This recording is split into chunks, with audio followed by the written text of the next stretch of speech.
Boa noite, meus irmãos. Nós vamos dar continuidade ao estudo do Evangelho segundo o Espiritismo. Nós acabamos de ver o capítulo 13 do Evangelho.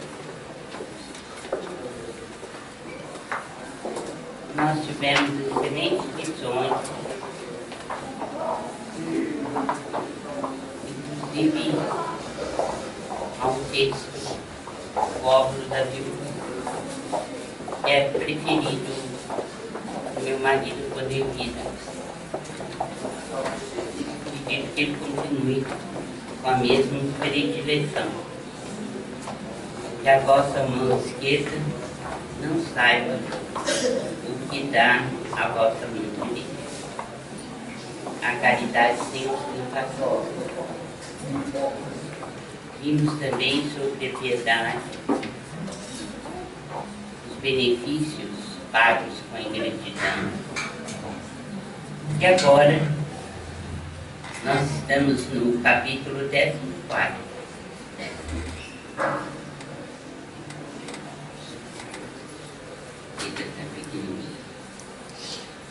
É o capítulo 14, que fala: honrai a vosso pai e a vossa mãe.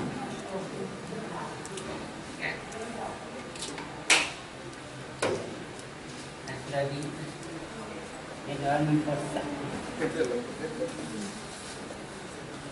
Vós sabeis os mandamentos: não cometereis adultério, não matareis, não furtareis, não prestareis falsos testemunhos, não fareis mal a ninguém. Honrai a vosso pai e a vossa mãe. Palavras de Jesus segundo o evangelista Marcos, capítulo 10, versículo 19. Há também anotado em São Lucas e São Mateus: honrai a vosso pai e a vossa mãe, a fim de viverdes longo tempo sobre a terra que o Senhor vosso Deus vos dará. Doutor, acho que tem os livros da senhora. Ela vai embora agora. Vai embora. Passa para pegar esse envelope. Entrega para ela. Obrigada.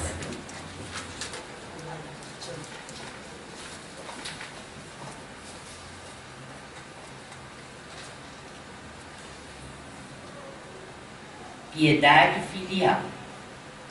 Mandamento: honrai a vosso pai e a vossa mãe é uma consequência da lei geral da caridade e de amor ao próximo, porque não se pode amar o próximo sem amar pai e mãe. Mas a palavra honrai encerra um dever a mais a seu respeito, o da piedade filial.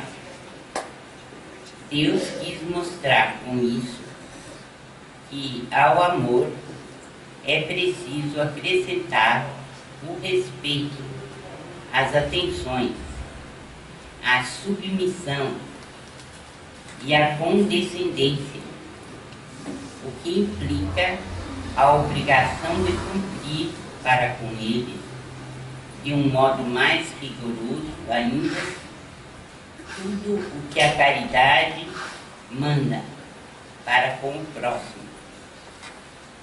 Esse dever se estende naturalmente às pessoas que estão no lugar de pai e de mãe e que têm tanto mais mérito quanto seu devotamento é menos obrigatório. Deus corrige sempre, de maneira rigorosa, toda violação a esse mandamento. Honrar a seu pai e a sua mãe não é somente respeitá-los, é assisti-los na necessidade, proporcionar-lhes o repouso na velhice, cercá-los de solicitude, como fizeram por nós em nossa infância. É, sobretudo, para com os pais sem recursos que se mostra a verdadeira piedade filial. Satisfazem esse mandamento aqueles que creem fazer um grande esforço, dando-lhes apenas o necessário para não morrerem de fome, quando eles mesmos não se privam de nada? Em os relegando aos mais ínfimos aposentos da casa, para não os deixar na rua, enquanto se reservam o que há de melhor, de mais confortável. Felizes ainda quando não fazem de má vontade e não mercadejam no tempo que lhes resta de vida, descarregando sobre eles os trabalhos da casa. Cabe, pois, aos pais, velhos e fracos, serem os servidores de filhos jovens e fortes? Sua mãe regateou seu leite quando estavam no berço? Contou suas vigílias quando estavam doentes? Seus passos para lhes proporcionar o de que tinham necessidade? Não. Não é somente o estritamente necessário que os filhos devem a seus pais pobres, mas também, tanto quanto possam, as pequenas doçuras do supérfluo, as amabilidades, os cuidados delicados que não são senão do interesse do que eles receberam, o pagamento de uma dívida sagrada. Só aí está a piedade filial aceita por Deus. Creio que Allan Kardec resumiu de uma forma notável a nossa obrigação, mais que isso, o nosso dever perante nossos pais.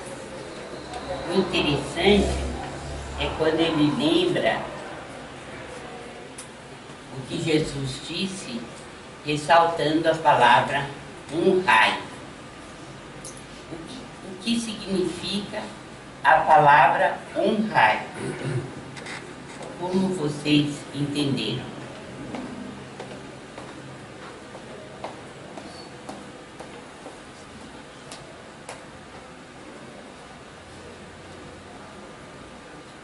Como é que entenderam a palavra honrar pai e mãe? Exaltar, amar. Como? Respeitar, né? Respeitar e amar. Exaltar. Exaltar. Adorar. Muito bem. Adorar pai, mãe. Então, honrar encerra um dever a mais a seu respeito, o da piedade filial. É aquele sentimento de amor, de piedade, em qualquer situação em que ele se encontra, principalmente quando há a miséria ou a dificuldade ou falta de recursos, e que muitas vezes os pais, castigados por uma vida muito difícil, não conseguem sobrepujar as mínimas condições de sobrevivência. Mas, acima de tudo, o termo honrar significa ter piedade filial. piedade para com os pais. Nós temos visto, assim, algo que as sociedades modernas consideram um avanço na civilização. Os filhos são colocados para fora com 17, 18 anos para ganharem a própria vida e os pais são colocados nas casas de repouso em determinado momento em que não tem independência mais. Isso tornou-se uma rotina em vários países. E o que a gente nota é que a solidão na juventude pode estar contribuindo para o avanço da dependência química, álcool e drogas. É possível que a gente venha a fazer um estudo mais aprofundado. Até que ponto a ausência do teto familiar influi na dependência que se tornou assim uma epidemia dos nossos dias, ceifando a vida de milhões de jovens na idade mais produtiva da vida humana. Ao passo que a solidão é algo assim bastante palpável nas casas de repouso, em que não há mesmo uma única visita em um ano de vida desses velhos ou dessas pessoas idosas que são recolhidas nesses asilos. Onde estaria o meio termo? O que seria ideal? Porque no Brasil a gente observa que por 30, 39, 40 anos ainda os jovens estão mamando nas tetas da família, né? Estão folgados, né? Acelerando ou influindo no trabalho da mãe, principalmente, para que eles tenham uma vida mais folgada. E se fosse para aplicação assim dessa liberdade do ponto de vista espiritual, cultural e tudo mais, mas não. É para que eles tenham mais liberdade de utilizar as suas horas de uma forma bastante displicente, para não dizer o máximo, para dizer o mínimo, né? Então, o que seria realmente o meio termo e o que traria melhor dividendos para a sociedade? Será que nós estamos certos ao colocar para fora de casa, com 17, 18 anos, jovens, ou então em mantê-los durante uma madureza bastante prolongada, né, na casa dos pais? O que seria o ideal?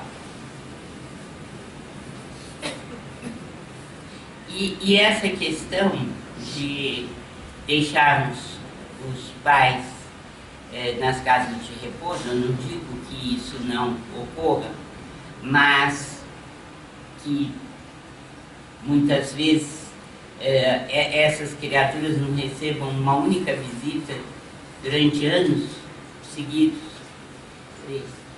Até que ponto, né, a sociedade como um todo está reagindo a essa questão social e, de certa forma, será que nós estamos honrando pai e mãe com atitudes como essa? Estou ouvindo vocês. Um pai pode cuidar de 10 filhos, mas 10 filhos não cuidam de um pai. E quanto ao jovem, doutor, eu acho que seria pior pôr para fora de casa do que acolher com carinho, com amor, com orientação. Certo. Haveria um limite, nós imporíamos limites ou não à inércia dos filhos. É algo a se pensar, né? Porque a gente também ficar acalentando pessoas irresponsáveis dentro de casa, certamente teremos que prestar contas. Não há dúvida que teremos, né? Claro. Eu estou muito feliz de ouvir tudo isso. Fui recebido pela própria suas mãos, sua mentalidade. O Freitas Lopes, seu companheiro, meu grande amigo, encontrou meu pai na espiritualidade, convivendo com minha mãe, e mandou uma mensagem através da senhora psicografada, ditada pela minha ida também. E eles formavam um casal exemplo, mandou Isso mesmo. tá certo? Quer dizer, os casais, eles continuam no mundo espiritual, né? Não há, assim, uma solução de continuidade para o problema familiar. Graças a Deus a coisa continua. Mas é preciso que a gente pense, principalmente usando o coração e intelecto, na hora de julgarmos até que ponto os filhos devem ficar sob a responsabilidade dos pais. E se o fato de serem colocados para fora com 17, 18 anos, se também estaria certo, estariam honrando pai e mãe ao final da existência, sem tomar o mínimo conhecimento do que ocorre com os pais nas casas de repouso. Porque é uma realidade. Nós não podemos fugir daquilo que é um fato. E em sociedade isso é um fato. O que Kardec está colocando aqui é que o termo honrai, ele implica em piedade filial. E nós estudamos piedade na outra lição, do capítulo 13º. E vimos as nuances do que significa piedade. Imagine essa piedade voltada para os pais. Né?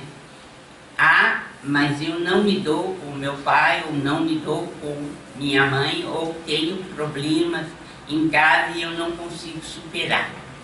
Realmente, né? Eu acho que nós encontramos no seio da família aqueles espíritos com os quais nós temos que fazer as pazes. Porque a inteligência do nosso Pai Amantíssimo é tão grande que ele não iria colocar separadamente alguém morando no Brasil e o outro na Conchichina, sendo que essas duas pessoas têm que se perdoar mutuamente. A inteligência é tão grande que coloca sob o mesmo teto, a fim de que eles possam se entender. Possa brotar no coração do filho a piedade filial, seja o que for que aconteceu ou que tenha acontecido em vida passada ou nessa vida, o filho tem que honrar ao seu pai e à sua mãe, o que implica em piedade filial. Bem, há uma outra lição aqui deste capítulo, que é o parentesco corporal e o parentesco espiritual. O que seria isso? Né? Como é que nós poderíamos encarar essa lição? Então, as questões que Kardec coloca são de uma propriedade muito grande. Os laços de sangue não estabelecem necessariamente os laços entre os espíritos. O corpo procede do corpo, mas o espírito não procede do espírito, porque o espírito existia antes da formação do corpo. Não foi o pai quem criou o espírito do filho. Ele não fez senão fornecer-lhe um envoltório corporal, mas deve ajudar o seu desenvolvimento intelectual e moral para o fazer progredir. Os espíritos que se encarnam numa mesma família, sobretudo entre parentes próximos, são, o mais frequentemente, espíritos simpáticos, unidos por relacionamentos anteriores que se traduzem por sua afeição durante a vida terrestre.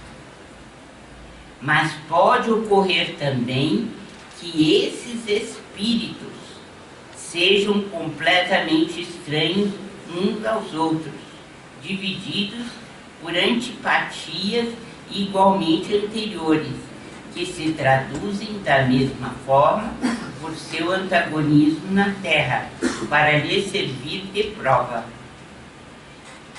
Os verdadeiros laços de família não são, pois, os da consanguinidade, mas os da simpatia e da comunhão de pensamentos, que unem os espíritos antes, durante e após sua encarnação.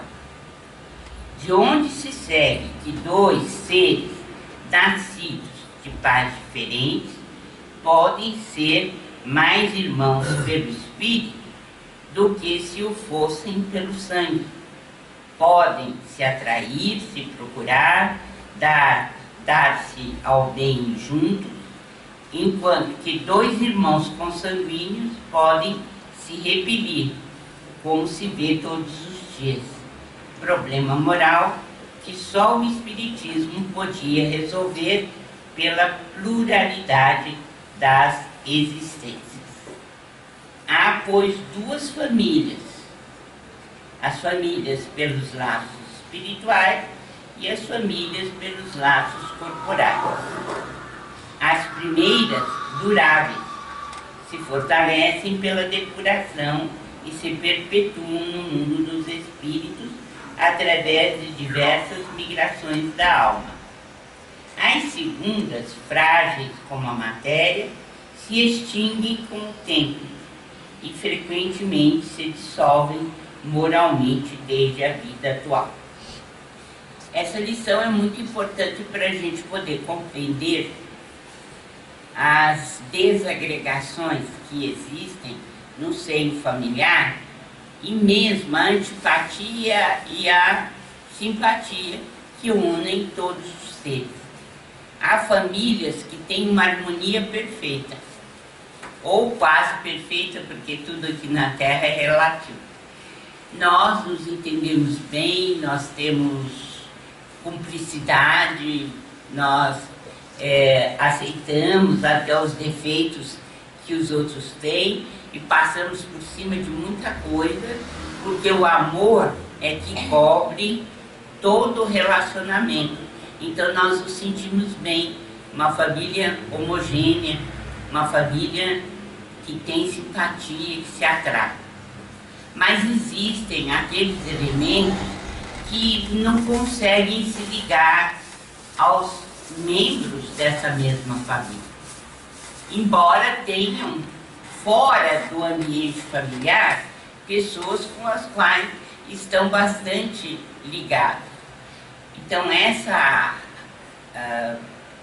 esse texto do Allan Kardec, ele explica muito bem, né, a questão da parentela. Essa parentela pode ser uma parentela espiritual e uma parentela que é somente consanguínea, né? Que é uma parentela corporal, que por alguma encarnação ou algumas encarnações as pessoas veem como se caísse de paraquedas naquela família, não é isso? E nós observamos, né, que pessoas às vezes nos dizem: eu me sinto muito mais atraída para determinadas pessoas que eu nunca vi e meu relacionamento não é muito extenso, mas que eu sinto como se fosse da minha família. Por que será que ocorre isso? Qual a explicação? Por que às vezes espíritos simpáticos? Por que às vezes nós conhecemos algumas pessoas ao longo da vida e numa primeira conversa ou em duas conversas a gente tem a sensação que conhece aquela pessoa há muito, muito tempo? Tão grande é a fluência da conversa e a afinidade dos assuntos. Seria isso um resquício de vidas passadas? São pessoas não consanguíneas. Que a gente... A maioria, sim, né? Nós temos relacionamentos que a gente não consegue explicar. Que são irmãos fraternos, irmãs fraternas, e que não tem relacionamento consanguíneo algum conosco. Há pessoas que se restringem ao bloco familiar, né? E fazem questão de fechar o cerco ou o sítio naquele número de pessoas e não abrem. Mas com o tempo nós vamos ter que abrir. As famílias que se dão bem, elas vão se sentir atraídas para poder fazer confraternização com outras famílias. Então, a fraternidade que existe entre os membros da família nos leva a ampliar o conceito de família, porque a gente passa também a aceitar as outras famílias como se fossem nossas. Mas é natural que quando existe afinidade dentro de uma família, né, a gente se sinta bem encontrando aqueles colegas de outras vidas, amigos de outras vidas, e que voltam como nossos parentes, né? É muito interessante, porque quando eu fiz A Luz do Eterno Recomeço, eu comento o livro Nosso Lar, eu me lembro bem de que eu fiquei impactada quando a dona Laura tem uma conversa com a André Luiz, e que ela diz assim: com o tempo saberemos, né, da importância de uma conversação com pessoas afins, com pessoas que nos entendam. Isso é também absorver amor e dar amor, né? É uma troca. Então, se isso existe no seio da família, nós temos muito mais tendência a nos sentirmos fortalecidos naquilo que vamos fazer. Dos estudos que nós fizemos já da obra de André Luiz, eu me lembro bem do Missionários da Luz, no momento em que o Segismundo tinha que nascer. E estava previsto que ele nasceria e seria filho de Adelino, né, e Raquel. Mas tinha tido, no meio do percurso das vidas passadas, algo muito triste. O que aconteceu? O Sigismundo matou o Adelino. E matou o Adelino por causa de quem? Da Raquel. E agora, então, estava previsto que ele voltaria, seria filho dos dois. E procuraria, então, durante a existência, promover a união entre eles, sem se sentir abalado, né, e na sua existência. Mas aí deu-se um caso interessante, que o Adelino não queria receber o Sigismundo. E ele rechaçava. Com o rechaço, e tudo isso de forma inconsciente. Veja como nós temos um mundo inconsciente enorme, vasto, que a gente não dá conta. Ele sabia que ele tinha que dar corpo pro Sigismundo. Mas o que aconteceu com ele? Não, eu não quero. Eu não quero. Ele me matou. Eu não quero. Tudo isso inconsciente mesmo. O que o levou à não produção do quê? De espermatozoides. E vocês, o poder da mente. Né? Que a gente menospreza o poder da mente. O que aconteceu é que ele disse, não quero receber, ele me matou, eu não tolero, eu detesto, eu quero que ele desapareça da minha vida, e tinha decretado que ele não receberia o Sigismundo. O que é que os benfeitores tiveram que fazer? Chamar o Adelino, conversar amorosamente com ele, dizendo que eles tinham que refazer, que estava prevista a vinda do Sigismundo e que ele teria que aceitar.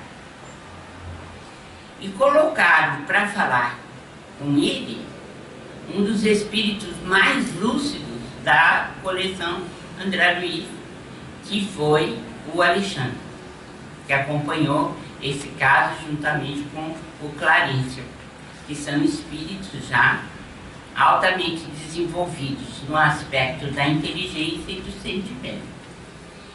E após algumas conversações, momentos em que Alexandre procurou levar muito do sentimento de amor para conquistar o Adelino, naquele momento o Adelino aderiu então à proposta.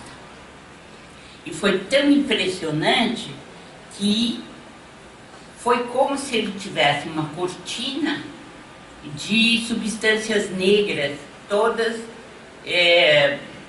cobrindo o seu perispírito, como se fossem escamas. E aí, quando ele aderiu à proposta, essas escamas desapareceram, como que ele tivesse libertado de um manto negro, né, substância cinzenta, e que o impedia de dar o passo fundamental. Aí ele aceita a vinda do Sigismundo. O que acontece? Ele passa a fabricar os espermatozoides. E no momento em que tudo volta ao normal, eles fazem a ligação entre o Sigismundo e a Raquel. E naquele momento, então, é sagrado, né, de união para a formação de um novo corpo. Aliás, é um livro tão extraordinário que a gente tem momentos assim de grande elevação lendo esse livro. E vejam bem, ali vai se formar uma família. Vocês acreditam que tudo vai correr em brancas nuvens nessa casa? Não, não vai. Vai ter o complexo de Édipo, o famoso complexo do Freud, que ele detectou muito bem. O Sigismundo vai ter ciúme do próprio pai, lógico que vai, e claro que o pai vai ter suas escamas ainda em relação ao próprio Sigismundo. Eles vão ter que acertar, né? A engrenagem da vida é essa, que a gente vá se ajustando a essa engrenagem à medida que a gente vai perdoando mutuamente. E espero que, como esse livro saiu em 45, hoje essas entidades, né, estão bem amadurecidas, pode ser até que já tenha desencarnado alguém, mas que eles tenham aproveitado essa oportunidade Aliás, a obra de André Luiz inteirinha nos dá a oportunidade de estudar a família e o que a família representa em nossa vida. Ninguém está ali por acaso. Meu doutor, permita eu falar essa palavra. Meu pai dizia essas palavras assim: meu filho, um dia até as pedras se encontram e elas se reconhecem. É isso mesmo. Todos nós temos que nos reencontrar, porque a sabedoria divina é de tal grandeza que ele não vai deixar os filhos sem oportunidade de se reencontrarem para poder se reajustar. Aí fala que a reencarnação é um castigo. Que castigo nada. A reencarnação é a maior obra pedagógica que Deus podia fazer na humanidade, que é a repetição de oportunidades para reajuste. Doutora, no caso de um filho adotivo,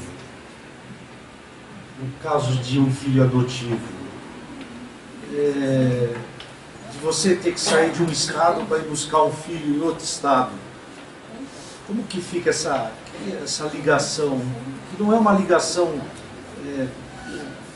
que ocorreu através de uma relação, né? Nada acontece por acaso, em absoluto. Ninguém vai parar na vida da gente por acaso. Absolutamente ninguém. Essa ideia de você se ligar a alguém de outro estado é o seu espírito que se ligou. Quais foram os trâmites que foram feitos? Provavelmente você, mentores e aqueles que presidem o nosso destino. Agora, todo aquele que vai adotar um filho sabe que tem que estar preparado para o pior e para o melhor. Porque está dando um salto no escuro. E que escuro, né? Eu sei que tem uma prima que adotou e é o calvário da vida dela, né? Um menino que, desde que foi para a casa dela, um horror, a calamidade, o que ela já passou com esse menino. A minha não é. A minha é uma bênção. É.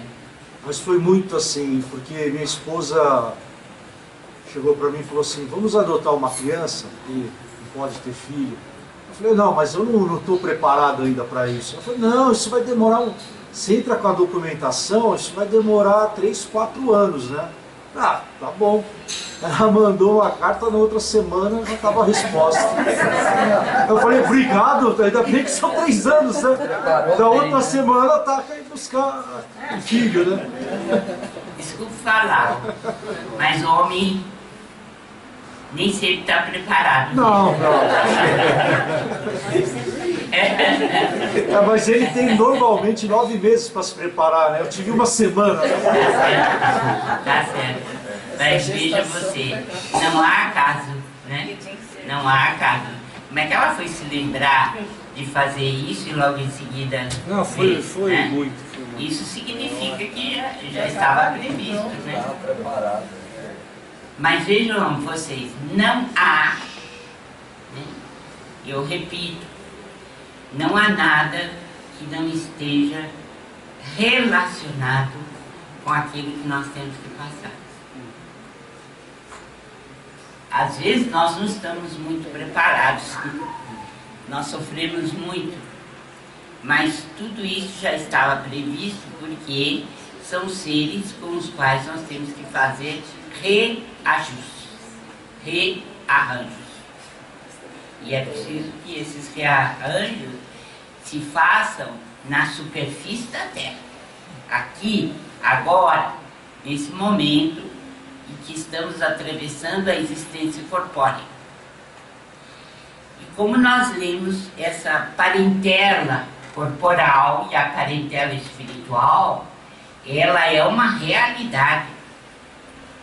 Então, há membros da nossa família que nós reconhecemos e com os quais nós já tivemos em múltiplas existências. Agora, vocês já imaginaram 40 mil existências? a seres com os quais a gente vem há 40 mil anos. É natural que a gente tenha muito mais afinidade, né? Principalmente se foi céu de brigadeiro, se a gente não brigou, se a gente não se matou, se a gente não se espoliou, né? Mas existem aqueles seres que aportam a nossa família mais recentemente, em virtude de rearranjos que foram necessários ao longo do tempo. Então, nós temos que manter com esses espíritos um relacionamento que não é tão chegado, que não é tão idêntico em vibrações, mas nós temos que aconchegar esses novos membros que estão chegando por uma necessidade da própria família. Nós temos que fazer isso. Quem leu Ação e Reação vai ver outro caso de uma grandeza, é o caso do Adelino. Na existência anterior, ele foi filho de Martim Gaspar. Não, nessa existência, na anterior, ele foi filho do Martim Gaspar, que era um escravocrata, dono de fazenda. E ele era filho de uma das mucamas que o Martim Gaspar aproveitou-se dela. Mas tomou-se de amor pelo filho. Ele tinha 42, o filho 22 anos, e chamava-se Martim Gaspar também. Com 42 anos, o fazendeiro, que era solteiro, casou-se e levou a menina para a fazenda, e ela tinha 21 anos. Deu no que deu, né? O filho apaixonou-se, ela também, e resolveram, então, exterminar a vida do Martim Gaspar pai. Quando ele se resfriou, eles viram uma oportunidade e tocaram fogo no corpo dele. Foi uma morte terrível, que a polícia considerou como sendo uma fatalidade, conforme foram contada a história para ele. O fato é que Martim Gaspar, filho, não foi feliz, e quando passou para o mundo espiritual, com a fortuna toda que tinha dado o pai e o casamento com Maria Emília, a mocinha, mas em absoluto ele foi feliz, né? E quando chegou no mundo espiritual, foi aquele sofrimento bárbaro, inclusive, do pai, né, fustigando a vida dele. O fato é que ele reencarnou e ele se tornou espírita logo na juventude, porque ele tinha o corpo praticamente todo tomado por eczema. E a parte mais difícil estava na cabeça, nas orelhas, no pescoço. Mas ele, assim mesmo, trabalhava muito, dava passes, levava o centro espírita à frente, tinha muita piedade dos mais pobres, mais necessitados, e ele transformou a vida dele, né? Intuitivamente ele sabia que ele tinha que trabalhar e favorecendo esses espíritos. 2 capatazes que o ajudaram a matar o pai renasceram na cor negra, né? Porque eles não tinham sabido valorizar os nossos irmãos africanos. E esses 2 menininhos, né? E o Adelino recebeu na porta da casa dele. Foi abandonado pela mulher. Ele ficou com uma filha que era Marimília, e esses 2 capatazes apareceram na porta da casa dele, e ele pegou para criar. E a vida continuava, ele orando, trabalhando, o eczema foi diminuindo, porque à medida que ele ia refazendo o seu destino, ia melhorando a saúde, e até que um dia, né, ele está orando de madrugada, ele ouve um vagido na porta da casa dele. E aí, quando ele vê, é uma criancinha, era o pai dele. O último elo que faltava para ele refazer a existência dele. Ele chora muito, recolhe a criança e vão viver juntos novamente. Os capatazes, a menina e o pai. É belíssima essa história, está em Ação e Reação. Quem quiser ver, Dívida Aliviada, né? Foi aliviada justamente por causa do empenho do próprio Martim Gaspar Filho em ressarcir a dívida do passado e não se revoltar. Pelo contrário, assumiu a sua responsabilidade familiar. E assim é perante a família. Quando os pais têm muito sofrimento em relação aos filhos, ou aos filhos em relação aos pais, podem ter certeza, isso não é de graça, isso não está ali por acaso. Agora imagine, a mãe do André Luiz, né? Um espírito de alta hierarquia, renasceu para ajudar o marido que doidivanas, se uniu a prostitutas, aquele negócio todo. Pois a mulher não pega as prostitutas como filho. Está aí, no meio de nós. O que ela deve ter hoje? 70 anos. E, no entanto, o sacrifício que ela fez, não só voltando com esse mesmo marido doidivana, como também recebendo essas meninas, que devem ter dado para ela um trabalho fora do comum, e para ajudá-la, só tinha uma filha que era do mesmo nível do André Luiz, para ajudá-la a levar à frente a família.